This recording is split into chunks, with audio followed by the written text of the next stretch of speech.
Hi, Dr. Matthew Weiner, a bariatric surgeon, here to talk to you about your postoperative diet after either a gastric bypass procedure or a sleeve gastrectomy.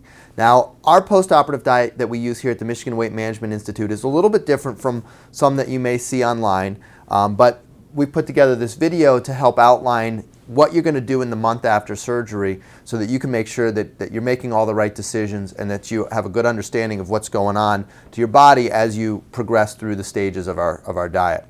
So the first thing to start with is to let you know why this diet is necessary. Why can't we just rapidly return you back to a normal diet? And whether you're having either a gastric bypass or a sleeve gastrectomy, when we do the surgery at the gastric bypass, we create something called a gastrojejunostomy, which is a small little hole that the food will travel through. And we also create the small gastric pouch, which I tell patients is typically around the size of my thumb, that will hold the food and serve as your new reservoir for food as opposed to the much larger stomach that you had before the operation. With a sleeve gastrectomy, we also create a very narrow channel. And in fact, both groups of patients, the sleeve gastrectomy patients and the gastric bypass patients, have very similar dietary restrictions after surgery. And it all stems from the fact that there's a lot of swelling and a lot of adjustment that happens to the stomach in the first month or so after surgery that mandates that we start with very soft, mushy foods and slowly progress to more solid and tough foods as we go. And so we're going to walk you through exactly how to do this. Before we get started talking about food, I think it's important to understand your need for bariatric vitamins. Now, a lot of people are tempted to just go down to the drugstore and pick up a Centrum or a regular over-the-counter multivitamin. But what I would ask is that if you have any of these vitamins at home, look at the contents. Look at the amount of iron and the amount of B vitamins and the other vitamins and minerals that are in the over-the-counter vitamin and compare it to a bariatric multivitamin. What you'll find is that there's about 2 or 3 times as much of each of the individual vitamins and minerals in the bariatric vitamin. Also, the bariatric vitamins are chewable, and so that's going to allow you to tolerate them even as early as a few days after surgery. So especially in the first year, it's absolutely critical that you select a bariatric multivitamin, not a run-of-the-mill over-the-counter multivitamin. Some patients don't like taking them, and I understand that. First of all, they're very chalky tasting and artificially flavored. A lot of patients don't mind them at all. But for those that do, you can crush them up and put them into your protein shake or our set point smoothies that I'll talk about in just a few minutes. But even though it's critical that you take your vitamins every day, I don't want to confuse the concept of vitamins as a source of good nutrition. In my mind, good nutrition comes from the foods that you eat, specifically fruits and vegetables and nuts and seeds and beans and legumes. And the vitamin is a very superficial replacement of those essential minerals and vitamins that we need on a daily basis. You see, our understanding of nutrition, when we think about vitamin B1 and thiamine and folate and vitamin D and vitamin C, these vitamins play a critical role, and they've received so much attention because they are typically linked one-to-one with a disease. If you don't get enough vitamin C, you'll get scurvy, which is a disease we see none of today. But historically, if you weren't able to have any access to fruits and vegetables, you could develop a very debilitating and life-threatening disease. With vitamin D deficiency, we'll see rickets. So early on, we understand that there are critical components of our diet that we must get or we'll get a disease.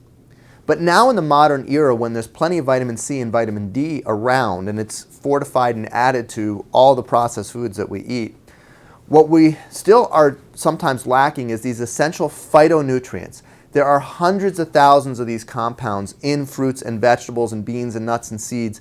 And by taking your vitamin, which contains only 20 or so of the most essential vitamins, you're still going to be lacking in all of those other phytonutrients. So it's critical that not only do you take your vitamin, but also you focus on getting the essential phytonutrients through your diet in the form of these plants. So again, that's a very important thing not to confuse.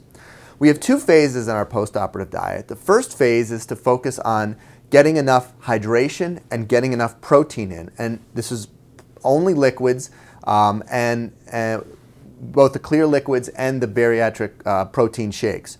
After you're able to successfully address your hydration needs, and also get enough protein, then we can start adding in some food. And that's where phase 2 comes in, where we progress your diet from soft dairy to cooked vegetables to eggs and beans to fish and nuts and finally to chicken.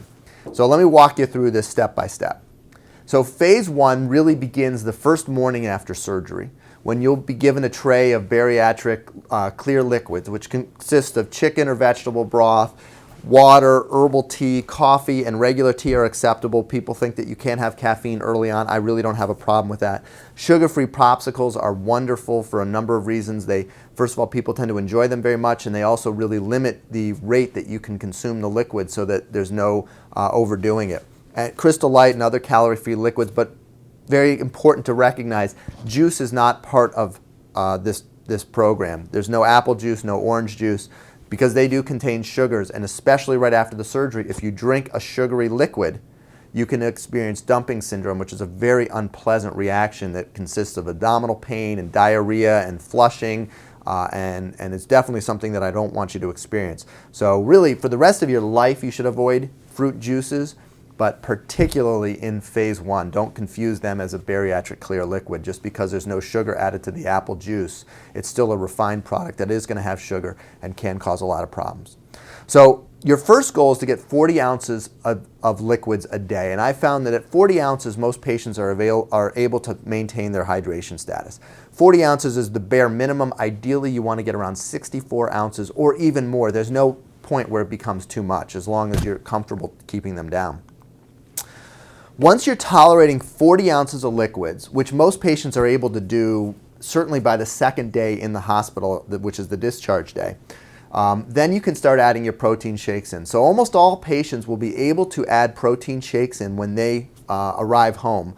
And although you're not going to get our goal of usually 2 to 3 shakes a day, which constitute 50 grams of protein if you're a woman, or 30 grams of protein if you're a man, you'll be able to work your way up to that over the first week or two. Now, most shakes have between 15 and 20 grams of protein, but it's possible to find them with 30 and even 40 grams of protein. So it's important for you to understand how many grams of protein are in the shakes that you provide. The ones we sell in the office typically contain around 20 grams, which would allow a woman to satisfy her requirements with 2.5 shakes and a man with 3 shakes a day. If you want to go out to the marketplace and find a protein shake, which I encourage because not everybody likes every flavor and every brand, what you're looking for is that it contains at least 15 grams of protein, has less than 200 calories in each shake, and is in 10 ounces or less of fluid. And if you can meet these criteria, quite honestly, I think that shake is probably just as good as any of the ones that we offer. And again, these high protein shakes are excellent and can be very useful, but sometimes they're a little bit thick and gelatinous and may not be well tolerated. So you may have to dilute them or use them in other ways to make sure that you get your protein in. And I would encourage you to be creative with this, and I'll show you some things that I do with my patients. But as long as you're meeting these requirements and not having any difficulty swallowing or nausea or vomiting, then you're going to be safe. What I talk to patients about, and the way I encourage most people to get their protein in, is to take one of our set point smoothies, and I've got the recipe here. It's a green smoothie, so there's a lot of leafy green vegetables. So in addition to the vitamin pill that you can put into this, and we do have the bariatric vitamin, you crush it up and put it into the shake, so that's a great way to make sure you get your vitamin in. We also add the unflavored protein powder, and then the spinach and the fruits, and you blend it all together very well so it has a thin consistency. You may have to add a little bit of water to this to get it to the point where you can tolerate it well. Most patients can tolerate this shake within 4 or 5 days of surgery, and that's going to ensure that you get your vitamins, you get your protein, but you also are starting already at this early phase after surgery to get these valuable phytonutrients that are going to keep you healthy and keep you feeling good through your recovery process. Keep in mind that the fake artificial shakes that are out there are artificially sweetened. Whey protein powder is not a natural food and typically are primarily chemical-based foods. So these are things that we use in the early post-operative period, but our ultimate goal is to phase them out of the diet. Ideally, within 6 weeks or so, most patients are no longer taking any of the protein shakes and instead getting their protein through food, ideally through plant protein, beans and nuts, which are much better tolerated and easier to go down much easier than the animal proteins like chicken and fish and poultry and other things like that. So once you're able to get enough protein down and enough hydration, we can move on to phase 2. And phase 2 is where we start adding foods in. Again, we start with soft dairy, move on to well-cooked vegetables, beans and eggs are next, after that fish and nuts, and finally chicken and other poultry. Cuts of beef are prohibited for 3 months after surgery, as is alcohol. As you're moving through this, one common mistake that patients will make is that they will say, okay, I did great on dairy today, tomorrow I'm moving to vegetables, and the next day after that to beans and eggs. That's too fast. This whole process should take you at least 3 or 4 weeks to get through, and in many patients it's up to 6 or 7 weeks. That doesn't mean anything that there's a problem, that we're having any issues. It just means that some people progress through this faster than others, and you have to take your time, move slowly, and make sure that you don't overwhelm or overdo it. So when we talk about soft dairy, I use the word sugar-free yogurt, which is a little bit of a vague term. But in my mind, there really is no healthy commercial yogurt that's available for the most part. All of these low-carb or low-sugar or sugar-free yogurts that are out there are heavily processed, have a lot of chemicals in them, and in essence aren't really the types of food I want you eating. So my recommendation for how to get the yogurt in is to start with a plain, ideally organic. The one I typically recommend is Stonyfield because it's available in most grocery stores, but I really don't have any brand allegiance or anything like that. So a plain, low-fat or non-fat organic yogurt. And this is not the vanilla, but the plain that almost has like a sour creamy taste to it. It's very hard to take just plain yogurt alone. But you want to get the fruit of your choice or several fruits, strawberries, blueberries, bananas, whatever you want, whatever you can come up with. You put it in the blender, you blend it up, that's a sugar-free yogurt. You know exactly what's in there. It's plain yogurt and fruit. You're getting the phytonutrients in the fruit. The yogurt's gonna have some protein in. You can actually add the unflavored protein powder into it, as well as your bariatric multivitamin if you want to do this instead of the set point smoothie. So again, get creative. The blender is a really useful tool in these first couple weeks after surgery. You can also have cottage cheese or applesauce without any added sugar. The best way to make sure that an applesauce does not have added sugar is simply to look at the list of ingredients.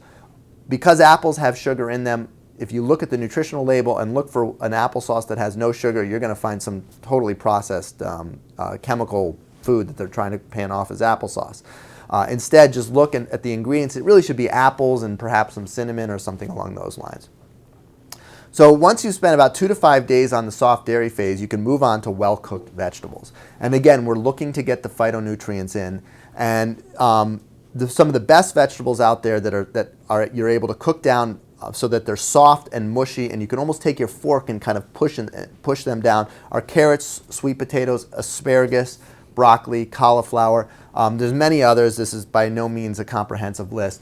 But the goal is you want to cook them very, very well, either by baking them or even roasting them with a very, very small amount of oil that can be sprayed on top, or steaming or boiling them so that they're really soft and mushy. And these should go down very smoothly. Very few patients have a hard time with this. At this point, I would discourage you from taking raw vegetables because they may cause problems. Some patients do well with them, but I would, at this point, usually about a week and a half after surgery, I would discourage you from moving it, into those types of foods.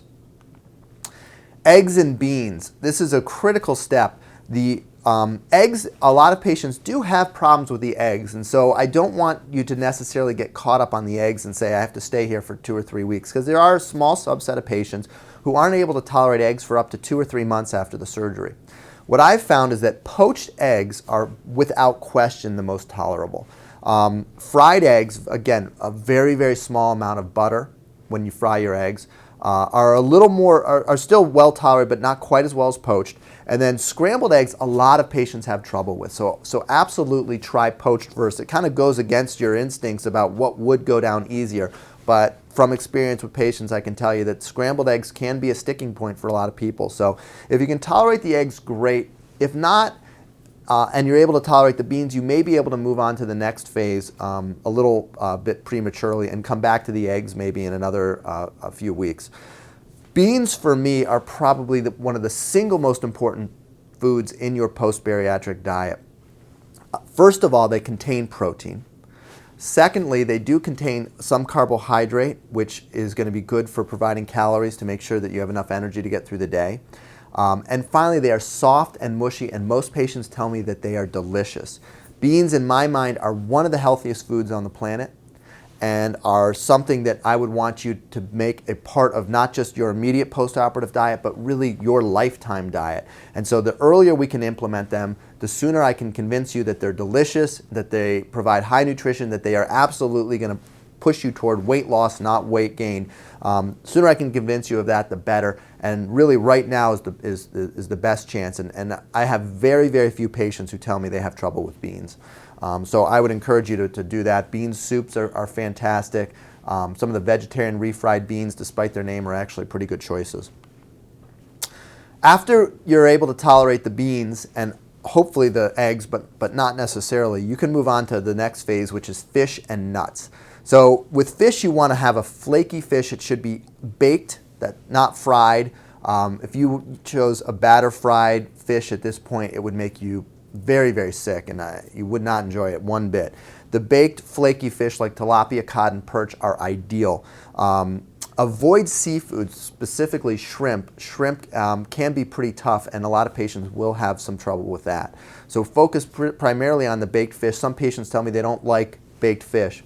The first thing I would encourage you is, just because you didn't like a food preoperatively, it doesn't mean that you won't like the food postoperatively. As you're learning, by the time you get to this phase, your taste preferences will completely change after the surgery. Before the surgery, most of my patients, in fact, pretty much most, I would say about 98 to 99% of Americans have taste preferences that prefer carbohydrates, that prefer rich, sweet, and fatty foods, fried foods, pizza, chicken wings, all of the junk food that really is pervasive in our culture.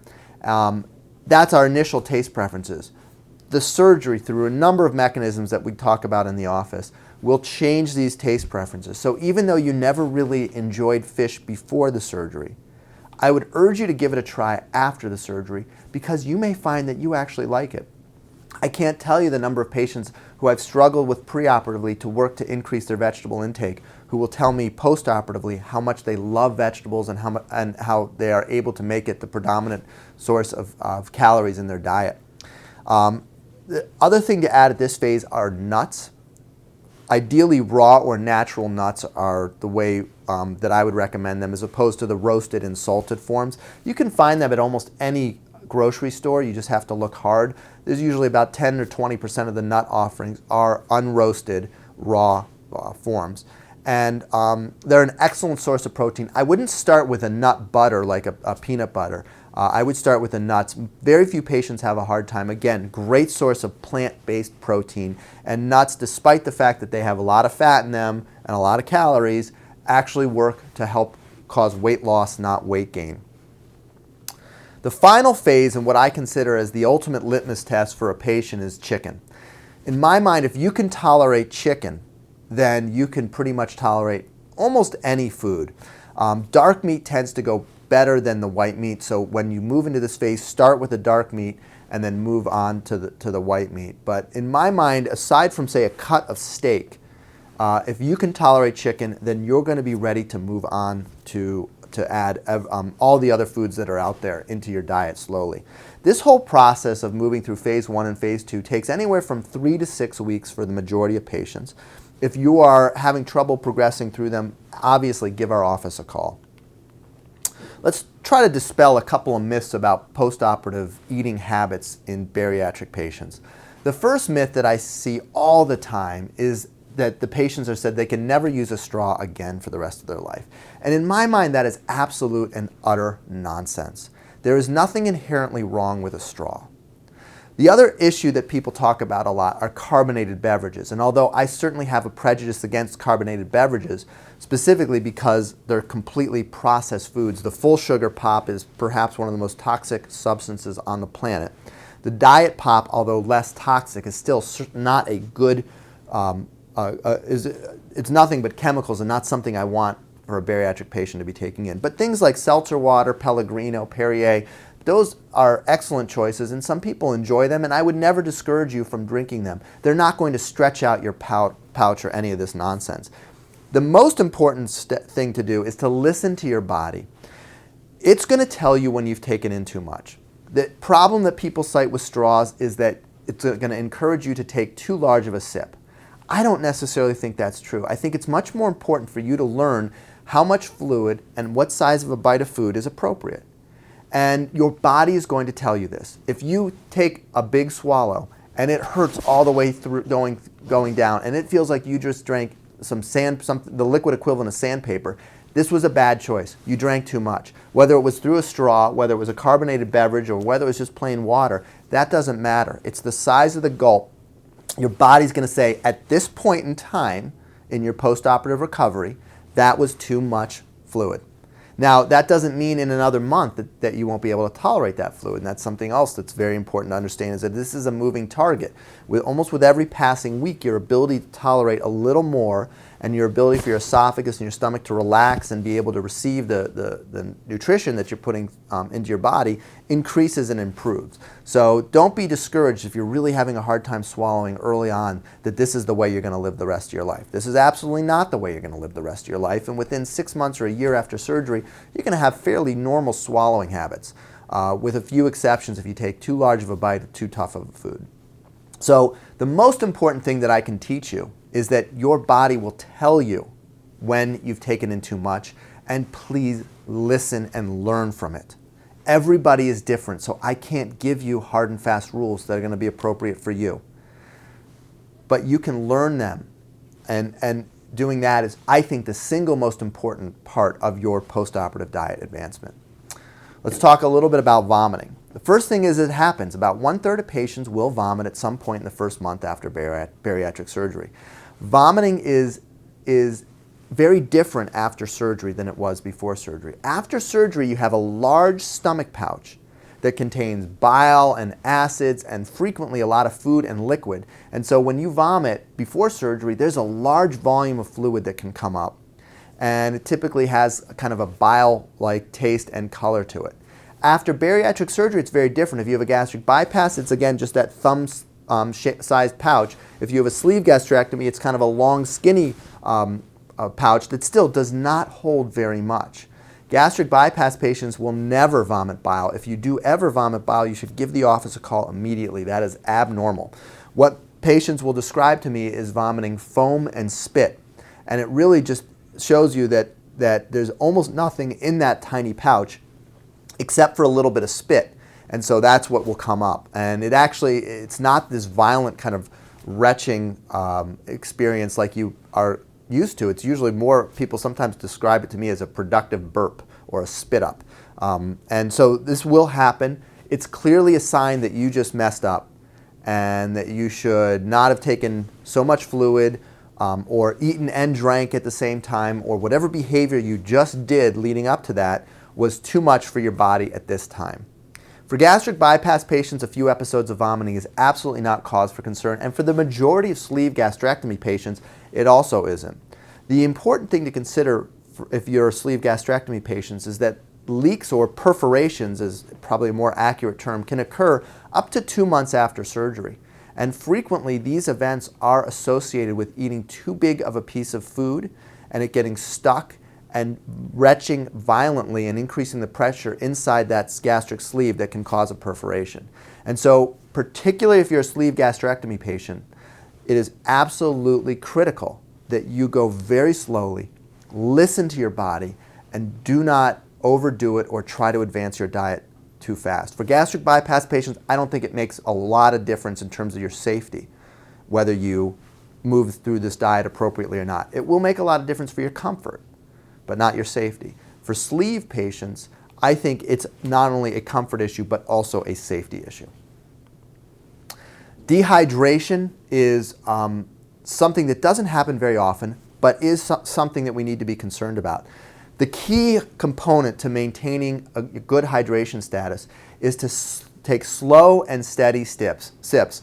One group of patients who I always struggle with dehydration and concerns with are men, male patients, for a number of reasons. First of all, they tend to be larger, so their hydration needs are greater. And secondly, men typically, and again, this is a little bit of a stereotype, but it's been my experience, men are what I call guzzlers. They will go hours and hours and hours without drinking anything, and then take a huge bottle of water and drink the whole thing very quickly.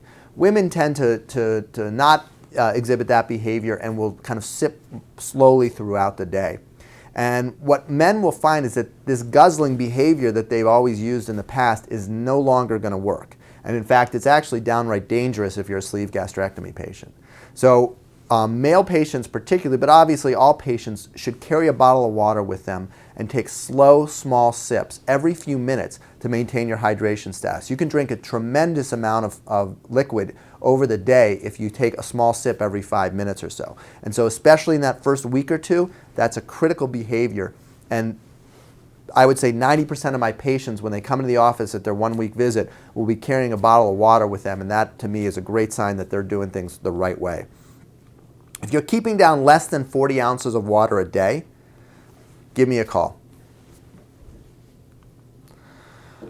So once we've completed phase 1 and phase 2, we're tolerating chicken, the question is, what's next? And for me, the way I counsel all my bariatric patients is to use the metabolic reset diet as your eating guide. And slowly, as your ability to tolerate more and more food increases, I want you to phase in lots of vegetables. The metabolic reset requires that you eat 1 pound of vegetables. We all know at 1 month that is not going to happen. And that's okay. It's our guide. It doesn't mean we have to stick to it perfectly. However, as you're able to eat more, as your ability to tolerate more food increases, add more vegetables. And continue to do that throughout the year. And typically within about 6 months, most patients are able to tolerate that 1 pound of vegetables, which will mean that the majority of your calorie intake, the majority of the food you're taking in, will be in the form of vegetables, which is ideal. And maintaining this type of lifestyle long term, in my mind, guarantees success after surgery. It guarantees reversal of a lot of these medical conditions, and ensures that you're going to be able to succeed in the long run with your bariatric surgery. So when I bump into you 10 years from now, you're just as thin as when I saw you at 1 year. Again, phasing in lots of vegetables, fruits, beans, nuts, and seeds, as we described in the metabolic reset diet. And if you have any questions about that, you can. It's listed in the book, A Pound of Cure, as well as available in the office. And as we mentioned before, I want you to phase out protein shakes. So as far as a couple of guidelines for the long run of eating after bariatric surgery, I believe that after a few months, 3 or 4 months, the rules for you as a bariatric surgery patient are no different than the rules for anybody else out there. And to think that because you've had this surgery, you now have this special digestive tract that has a whole different set of rules, in my mind, isn't really true. The same recommendations I make for people who come into our office trying to lose weight without surgery are what I make for my postoperative patients who are trying to succeed in the long run. Again, the balance is not eating fewer calories and trying to burn more calories, as we talk about, but instead it's to try to eat lots and lots of good calories. Hunger is not the enemy, and eating is not a sin. As long as you're eating the good calories, the plant-based calories, as we've talked about, the fruits, the vegetables, the nuts, the seeds, and the beans, and eat very few bad processed chemicals or grains and breads. And finally, I think as you're recovering from your surgery, as your hunger is really silent for the first year or two after surgery, it's important to focus on things other than food. Focus on your energies on your family, your friends, new hobbies, work and exercising. Looking outside of food being the primary source of pleasure in your life, not that it is for a lot of my patients, but ensuring that food takes the role of a source of nutrition for you, and that there's a lot of other places in your life that you can be happy. So again, if there's any questions, please give us a call. Again, Dr. Matthew Weiner from the Michigan Weight Institute, and visit our website, www.drmatthewweiner.com. you.